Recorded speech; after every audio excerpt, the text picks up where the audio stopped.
गीता प्रेमी बंधुजन, डॉक्टर शेखर साहब, हार्दिक अभिनंदन। गीता के विषय में हम चर्चा कर रहे हैं। गीता पाराशरीवत सरोज मंगलम गीतार्थ गंधोत्कटम नानाख्यान केसरम हरिकथा संबोधन बोधितम लोके संजन षटपतय हरय पिकमान बुधा बोरा भारत पंकजम कलिबल प्रध्वंस श्रेयसे मूकम करोति वाचालम पंगुलम तेकरिम यत् कृपा तमम मध्ये परमानंद माधवम यम ब्रह्मानंद दिव्यस्वेदि साम पद क्रमो निषदि गायन्ति यम सामगा ध्यानावस्थित गते मनसाम पश्यन्ति यम योगिनो यस्यांतम न विश्वसुगुणा देवाय तस्मै नमः। बंधुवर, गीता आध्यात्मिक विषय है, ब्रह्म ज्ञान कराने वाली विषय है। भगवान ने मनुष्य को जन्म दिया है कि कितनी योनियां पार करने के बाद, 84 लाख योनियां पार करने के बाद मानव जन्म मिला है। मानव जन्म मिलने पर उसको भगवान की तरफ जाना चाहिए। इसलिए गीता ने पराशर जी के पुत्र व्यास जी ने जनमानस के लिए गीता का संकलन किया और उसमें वही भक्ति, ज्ञान और निष्काम कर्म योग की शिक्षा दी। गीता के अंदर ये बताया है कि मानव शरीर में भी वही तीनों योग, कर्मेंद्रिया और ज्ञानेन्द्रिया कर्म कराती, कर्म कारक है। योग है कर्म योग, और मन भक्ति योग में भी लग सकता है और उनके कहे में भी चल सकता है, इंद्रियों के कहने में। उसके बाद आता है ज्ञान। तो ज्ञान बुद्धि, बुद्धि से ज्ञान पैदा होता है। और विवेक, अगर बुद्धि से ज्ञान विवेक पैदा होता है तो विवेक से इन तीनों का संचय किया जाए बुद्धि से, इनके द्वारा, तो निश्चित रूप से मानव का कल्याण हो जाता है। वेदव्यास जी ने जनमानस के लिए गीता का नाम जनता उपनिषद भी रखा और उसमें गृहस्थ रहते हुए, परिवार के साथ रहते हुए, केवल वानप्रस्थ या सन्यासियों के लिए गीता नहीं है, अपितु ये गृहस्थ के लिए भी कल्याण कराने वाली आध्यात्मिक विषय है। तो मैं गीता का दूसरे अध्याय का 11वां श्लोक आपके सामने प्रस्तुत कर रहा हूं। उससे पहले कुछ संक्षिप्त में ये भी बताएं कि इसके पूर्व प्रासंगिक विषय क्या है। सबसे पहले अपन चलते हैं कुरुक्षेत्र। कुरुक्षेत्र के अंदर धर्म क्षेत्र, तो कुरुक्षेत्र और धर्म क्षेत्र में महाभारत हुआ। तो महाभारत की सेनाएं खड़ी है, ये संजय बता रहा है उनको, धृतराष्ट्र को। दोनों तरफ की सेनाएं खड़ी है और उनमें जो महारथी हैं, योद्धा हैं, उन सब तैयार हो रहे हैं आपस में भिड़ने के लिए, अपना जीवन हथेली पर रख करके। उसी समय दुर्योधन आता है, राजा दुर्योधन, क्योंकि राजा तो थे, लेकिन राज का कार्य दुर्योधन ही संभालता था। दुर्योधन जाता है गुरुजी के पास और गुरुजी से कहता है कि आप देख लीजिए पांडवों की सेना को पहले। तो पांडवों की सेना में जो महारथी थे उनके नाम बताता है और उनकी वीरता को बताता है। उसके बाद वो अपनी सेना में लिया जाता है, कौरवों की सेना में, और वहां बताता है कि यहाँ भी बड़े बड़े महारथी हैं, कुछ के नाम लेता है। ये बताता है कि इस सेना के नायक जो है, सेनापति जो है, वो भीष्म पितामह हैं, जिनको इच्छा मृत्यु का वरदान प्राप्त है, वो मर ही नहीं सकते।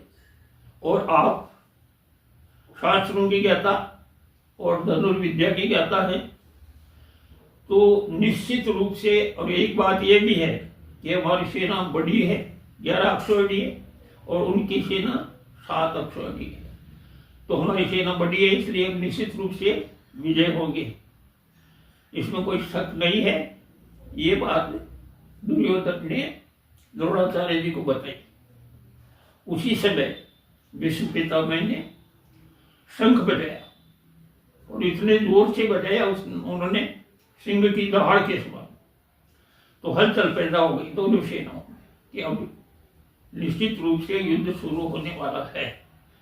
पर उसी समय नगाड़े, ढोल, मृदंग, वो क्या कहते हैं, और ऐसे नरसिंगा आदि बाजे बजने लगे, जुझारू बाजे बजने लगे।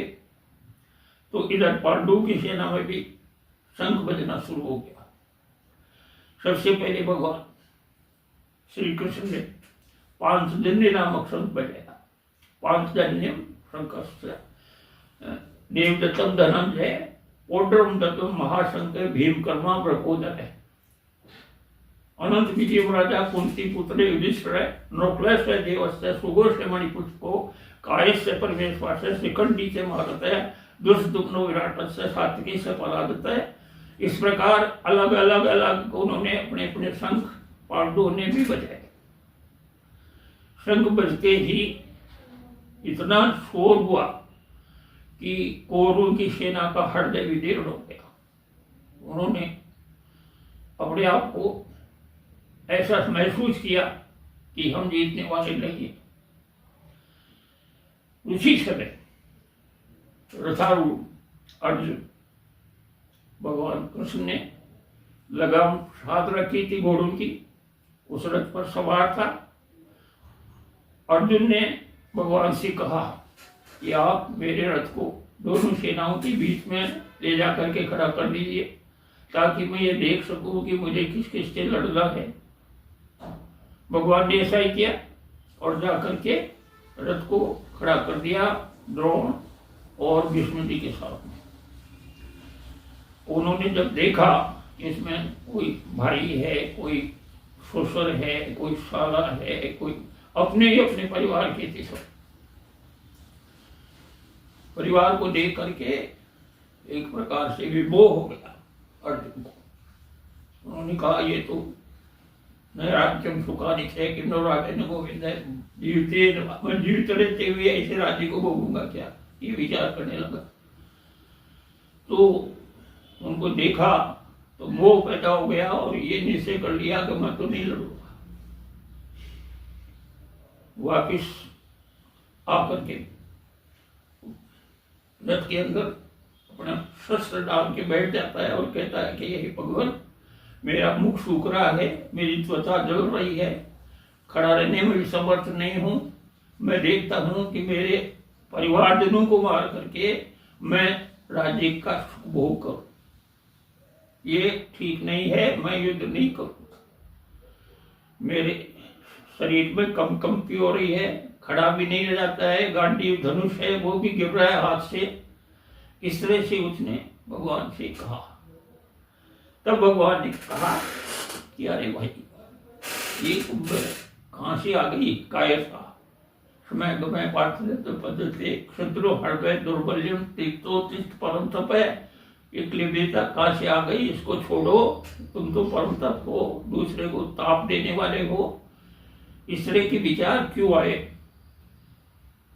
उन्होंने कहा कि भगवान, गुरु नत्वा महानुभावान श्रेय भक्त वक्षे लोके अथवार्थ कामास्तु गुरु निवय भुंजे भोगा न रुद्रे पर लिखना। मैं गुरु को मार करके, पितामह को मार करके इस खून से सने हुए राज्य को भोगूंगा, ये मेरे लिए सुखदायी बात नहीं, ये दुखदायी बात हो जाएगी, इसलिए मैं नहीं करूँ। मेरे भाई है, उन्होंने कहा हालांकि ये आता ही है, दुर्योधन दुष्ट है, आता ही होने के कारण से इसको मारने में मनुस्मृति में लिखा है, ये आता ही को देखते ही मार देना चाहिए, इसमें कोई पाप नहीं लगता। तो आता ही कौन होता है कि जो 6 लक्षण बताए हैं उसके आता ही के। पहला है जहर देने वाला, तो दुर्योधन ने भीम को जहर दिया।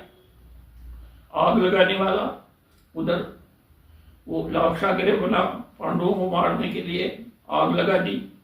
तीसरा विराट राजा के समय जब 13 साल में रह रहे थे पांडु, उस समय हमला किया, हमला करने वाला। चौथा भूमि हड़पने वाला और धन हड़पने वाला और स्त्री हरण कराने वाला, स्त्रियों का हरण कराने वाला। वो द्रौपदी वाली बात तो अलग है, लेकिन द्रौपदी का हरण करवा दिया था जयद्रथ के द्वारा। वो लेकर के जंगल में जब थे, वनवास में थे, 14 वर्ष के 13 वर्ष 12 वर्ष के, उस समय ये द्रौपदी का हरण करके इन्होंने करवा दिया था जयद्रथ के द्वारा। इस प्रकार जो आता ही है 6 लक्षण वाला, उसको देखते ही मार देने में पाप नहीं लगता, ऐसा मनुस्मृति में बताया गया है। तो भगवान मैं युद्ध नहीं करूंगा, फिर भी यही कहता था। फिर भगवान ने जब कहा कि काटता क्यों आ गई तुम्हारे में, पीड़ता क्यों आ गई, तब उसने कहा आखिर में क्यों आ गई ऐसा कहा। तब इसने कार्पण्य दोषो पैतै स्वभाव प्रथामितां धर्मोड्डचेता इसरे साधिष्ठिते गुरुषन में शीघ्र स्तम काजिमा प्रपन्न। मैं आपका शिष्य हो गया हूँ, मेरे में ये स्वभाव में ये कायरता आ गई है, आप सही निर्णय हो वो मुझे बताइए, मुझे ज्ञान दीजिए, मैं आपकी शरण में हूँ। ऐसा आखिरी में उन्होंने कहा अर्जुन ने भगवान को। उसके बाद ये 11वां श्लोक, यहाँ से गीता शुरू होती है। पहले तो विषाद योग आ गया, पहले में वो विषाद योग पूरा हो गया, क्योंकि दुखी हो गया था, आंखों में आंसू आ रहे थे, इस तरह से छटपटा रहा था, मैं युद्ध नहीं करूंगा। लेकिन फिर भगवान ने कहा ऐशोचानंद शोचस्तम प्रज्ञावादा समास्य गताशो न गताशो से नानु शोचंती पंडिता। अरे ये क्या कर रहे हो आप, जिसका सोच नहीं करना चाहिए उसका तुम सोच कर रहे हो, और विद्वानों की ही बातें कर रहे हो, ये उचित नहीं है। गताशो न गताशो से नानु शोचंती पंडिता। जो चले गए और जो जाने वाले हैं या मौजूद है, उनका सोच पंडित नहीं करते। तो पंडित कौन, किसको कहा गया है? पंडित कहा गया है जो क्षमता भाव रखता है, द्वेष और रागद्वेष से रहित है, वह पंडित कहलाता है। क्षमता कैसी? क्षमतावान, जिसमें इंद्रिय निग्रह कर चुका है, समान भाव रखता है, सबके अंदर व्यवहार नहीं, व्यवहार की बजाय समता भाव रखता है, वह पंडित कहलाता है। इस तरह से गीता के अंदर उन्होंने ये बताया कि यह तो जीवन शरीर ही तुम्हारा, आत्मा और परमात्मा का ज्ञान गीता के अंदर दिया गया है। आत्मा से जीव बनता है, जीव पर माया आच्छादित रहती है। भगवान की जो प्रकृति है, माया है, वह आच्छादित रहती है, और भगवान पुरुषोत्तम है, मायापति है। तो उन्होंने बताया कि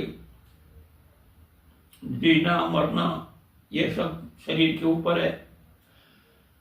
आत्मा न कभी मरती है और न कहीं दोषपूर्ण रहती है।